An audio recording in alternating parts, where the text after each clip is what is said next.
तो हेलो दोस्तों, नमस्कार। कैसे हैं आप लोग? उम्मीद है बहुत अच्छे होंगे और पढ़ाई लिखाई भी आप लोगों का अच्छे से चल रहा होगा। मैं काफ़ी दिनों से बीमार पड़ा हूं और बीच बीच में मैं वीडियो बनाने का कोशिश भी किया, लेकिन अच्छे तरह से ठीक नहीं लगने के कारण मैं फिर बीच में वीडियो बना नहीं पाया। इसके लिए मैं क्षमा चाहता हूं आप लोगों से। और आज हम लोग काम और समय के सवाल पे ही हम आगे बढ़ेंगे। आज हम काम और समय की क्षमता पे आधारित सवालों पर काम करेंगे। तो देखिए, सवाल आप लोगों को ऊपर में दिख रहा होगा। आप लोग एक बार सवाल को पढ़ लीजिए, उसके बाद फिर मैं आप लोगों को उसका थोड़ा बेसिक सिखाऊंगा। तो सवाल आप लोगों का है, ए तथा बी किसी नाली को अलग अलग 10 दिन 15 दिन में खोद सकते हैं। यदि पूरी खुदाई का व्यय 450 रुपये हो तो बी को कितने रुपये प्राप्त होंगे। अब देखिए, थोड़ा समझते हैं। आप लोगों ने प्रश्न समझ लिया होगा, और नहीं समझे तो वीडियो रोक कर एक बार फिर से आप प्रश्न समझ लीजिए, पढ़ लीजिए अच्छे से, उसके बाद ही बनाना शुरू करेंगे। तो दो व्यक्ति हैं, ए और बी। ए किसी नाली को खोदता है कितने दिनों में? तो ए खोद लेता है 10 दिन में, ठीक है। और जो बी है उसी नाली को खोदता है 15 दिन में। और उस नाली खुदाई का जो कीमत है, मतलब उसका पूरा व्यय है, वो 450 रुपये इतना आपको मिलेगा। अगर ए 10 दिन में खोदता है तो कुल मिला के 450 अकेले को मिल जाएगा इसको। अगर बी अकेले 15 दिन में खोदेगा तो भी 450 उसको अकेले को मिलेगा। लेकिन इन दोनों ने मिलकर खोदा, मतलब वो काम मिलकर किया और कुल मिलाकर 450 रुपये मिला। तो इन दोनों को उस 450 रुपये में से कितने कितने मिलेंगे, सवाल ये कह रहा है। सॉरी, बी को कितना मिला ये कह रहा है, ठीक है। तो आप थोड़ा सा सवाल को ऐसे समझिए। इसको देख के आपको पता चल गया होगा कि ए जो है 10 दिन में ही इस काम को पूरा कर लेता है, मतलब 10 दिन में 450 रुपये कमा लेगा। और बी को इतने काम करने या इतने रुपए कमाने में 15 दिन लगेगा। मतलब ए जो है जल्दी कर लेता है और बी लेट में करता है। इसका मतलब ये हुआ कि ए की काम करने की क्षमता बी से ज़्यादा है। तो अगर ए की काम करने की क्षमता ज़्यादा है तो इसको ज़्यादा रुपए मिलेगा और इसको कुछ कम रुपए मिलेंगे, ठीक है। तो आप ये समझ गए होंगे। अब इसको हम कैसे निकालेंगे? तो देखिए, हमें करना क्या है। ये 10 दिन में करता है और ये 15 दिन में करता है। तो इस 10 और 15 का हम एलसीएम निकालेंगे। क्या? एलसीएम हिंदी में बोलते हैं लघुत्तम समापवर्तीय। तो 10 और 15 का हम एलसीएम निकालेंगे तो ये एलसीएम आपका आएगा 30।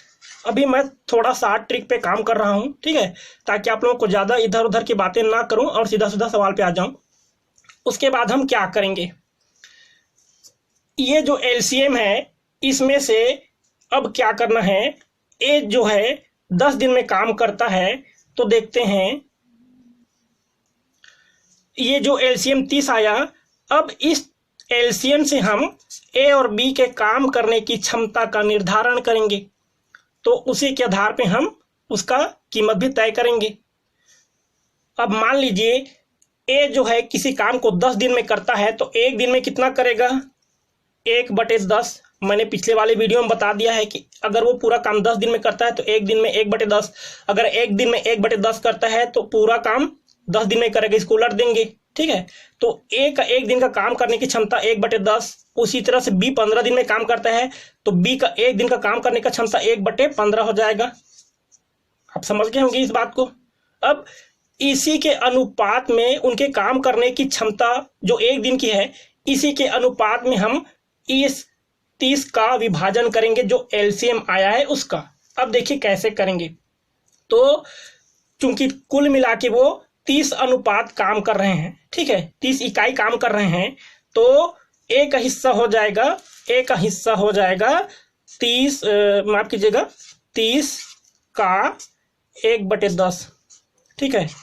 और बी का हिस्सा हो जाएगा इसी 30 का 1/15। तो का बोल रहा हूं, इसका मतलब आप सीधा सीधा समझ गए होंगे। का मतलब होता है गुणा।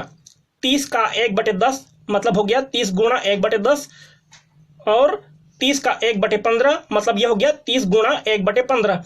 अब इसको कटा दीजिए, ये अंश में है और ये हर में है, तो 10 एकम 10, 10 तिया 30, या आप 0 0 काट दीजिए तो भी कोई दिक्कत नहीं है। यहाँ से ये 1 हो गया, यहाँ पे 3 बचा, 10 एकम 10, 10 तिया 30, वैसे भी 3 ही आएगा। यहाँ पे 15 एकम 15 और 15 दूना 30, ठीक है।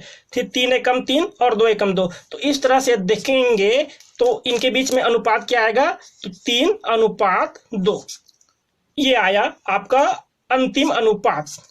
अब कहने का मतलब क्या है कि ये जो 450 रुपये कुल मिला के उसकी मजदूरी है या उसकी लागत है, 450 रुपये को ए और बी इन दोनों में 3:2 के अनुपात में बांटा जाएगा। तो 3:2 के अनुपात में जब हम इसको बांटेंगे तो देखिए करना ये है, ये ए का हिस्सा और बी का हिस्सा, चूंकि ए का अनुपात हो गया 3 अनुपात और बी का अनुपात हो गया 2 अनुपात, तो ये 3 और 2 इन दोनों को जोड़ने पर कुल कितना अनुपात हो जाएगा, 5 अनुपात, ठीक है।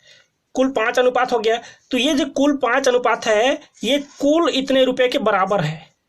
कुल 5 अनुपात जो है कुल इतने लागत जो है 450 रुपये इसके बराबर है, ठीक है। तो अब क्या करें, तो देखिए ए का हिस्सा आप देख रहे हैं ना, ए का हिस्सा कितना आएगा, तो 450 रुपये का मतलब आप समझ गए होंगे गुणा, ठीक है। 5 में से तीसरा भाग है, चूंकि ए का हिस्सा 3 है, कुल दोनों का मिला के 5 अनुपात, तो 5 में से तीसरा, इसका मतलब हो गया 450 गुणा 3/5, इतना हम करेंगे ए का हिस्सा। अब इसको हम कटा देंगे तो ए का हिस्सा निकल जाएगा।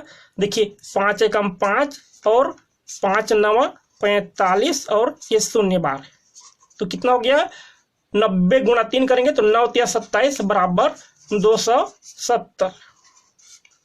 इतना हिस्सा आपका ए का हो गया। और बी का हिस्सा कितना होगा, तो बी का हिस्सा देख लेते हैं। बी का हिस्सा कितना है दोस्तों, 2 अनुपात किसमें से, 450 में से, ठीक है। तो 2 और कुल अनुपात कितना था 5, तो ये कर देंगे। इसके बाद कितना आएगा, तो वही है 5 एकम 5 और 5 9 45 और ये 0 बार में, तो 9 दूना 18 मतलब 180 रुपये। या आप इतना नहीं भी करेंगे तो एक जन का आपने निकाल लिया 270, तो 450 कुल मिलाकर है और 450 में से 270 एक हो गया, तो 450 में से 270 घटा दीजिए, इतना ही आएगा 180। ये आपका बी का हिस्सा हो गया, ठीक है।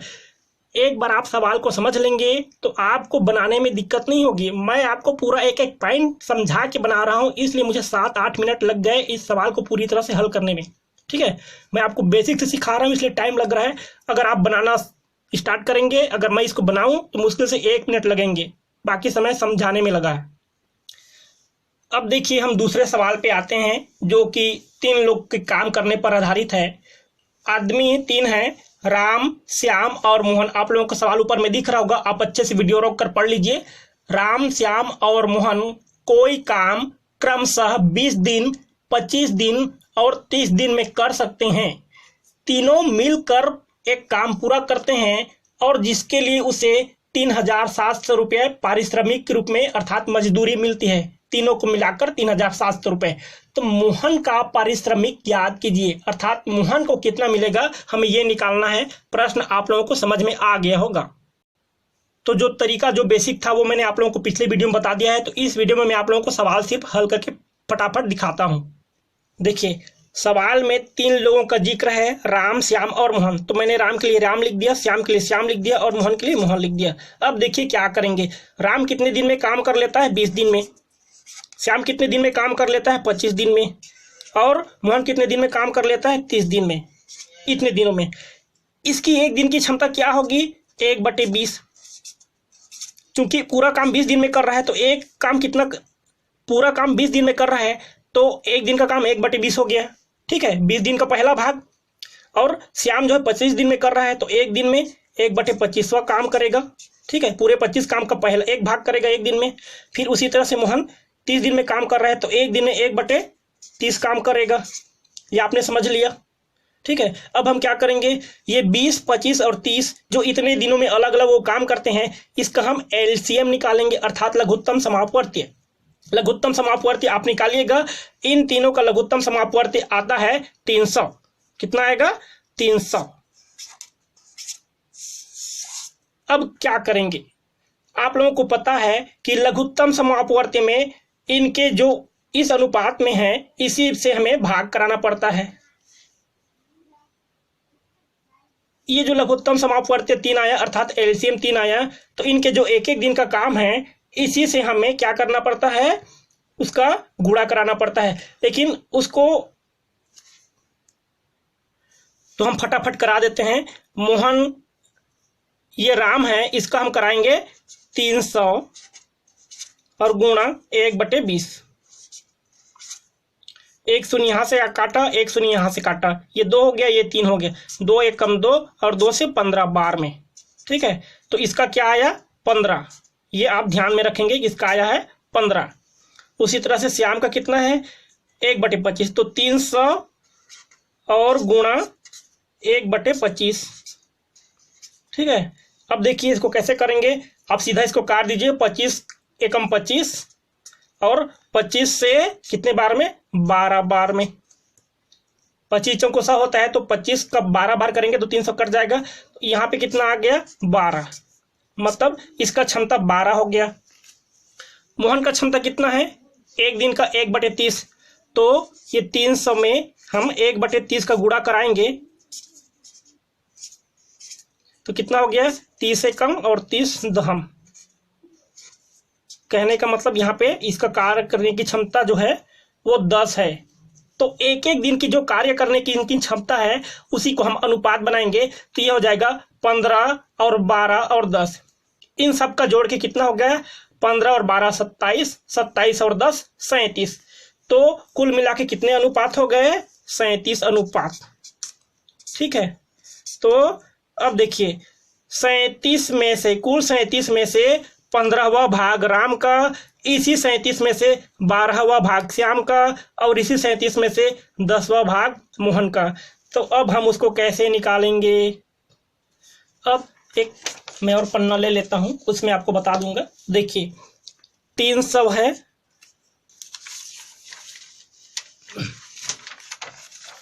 ये मैंने नया पन्ना ले लिया। अब देखिए इसमें क्या करते हैं, अब इसी में करेंगे। तो कुल मिला के 3700 रुपये अर्थात 3700 रुपये उसको मिला है मजदूरी। अब इसी अनुपात में बांटेंगे, तो कुल मिला के 15 12 27 और 10 37 हो गया। ठीक है, तो 37 हो गया, तो 37, तो ये 3700 है, तो एक का मतलब 100 हो गया। ठीक है, ये आप सिस्टमेटिक ढंग से करेंगे तो क्या करेंगे, ये 3700 में हम राम का हिस्सा जब निकालेंगे तो उसका है 15वां अनुपात, तो क्या करेंगे ये 15 और गुणा 37, 15 उसका बटे 37। ठीक है, 15/37, क्योंकि 37 कुल मिलाकर है। अब देखिए 37 एकम 37, ये 37 एकम और ये 2 0 0, तो कुल मिला के कितना आएगा 100 आया। 100 का गुणा 15 से करेंगे तो कितना आ जाएगा 1500, 1500। ठीक है, इसको मैं इधर अलग कर देता हूं। तो ये कितना हो गया, राम का हिस्सा हो गया 1500। अब श्याम का, ये राम का हो गया। अब श्याम का देख लेते हैं, तो श्याम का है 12वां भाग, तो ये हो जाएगा 3700 और गुणा 12/37, 37 एकम और ये 37 से 100 बार में 100 से 12 का गुणा कराएंगे तो क्या आएगा 1200। तो 1200 आपका आ गया श्याम का। फिर मोहन का कितना आएगा, तो मोहन का है 10वां हिस्सा, तो ये हो गया 3700 और इसमें से 10 और उसका बटे 37, तो 37 एकम और 37 से कितने बार में 100 बार में कट रहा है ना। तो अब क्या करेंगे, 10 का गुणा 100 से कराएंगे तो 10 मतलब 1000। तो देखिए इतना इतना उनका हिस्सा रहेगा, ये राम का, ये वाला श्याम का और ये वाला मोहन का। तो आपको जिसका पूछा है आप उसका निकाल दीजिए। राम का पूछा है तो ये हो गया उसका उत्तर, श्याम का पूछा है तो ये हो गया उसका उत्तर, और मोहन का पूछा है तो ये हो गया उसका उत्तर, और तीनों का पूछा है तो आपने तीनों का अलग अलग निकाल दिया। तो उम्मीद है आप लोगों को आज का सवाल समझ में आया होगा। अगर कहीं कुछ दिक्कत हुआ हो तो प्लीज कमेंट जरूर करेंगे, और आपको और किस तरह की वीडियो चाहिए आप मुझे कमेंट करके बताइए। तो आज के लिए बस इतना ही, धन्यवाद।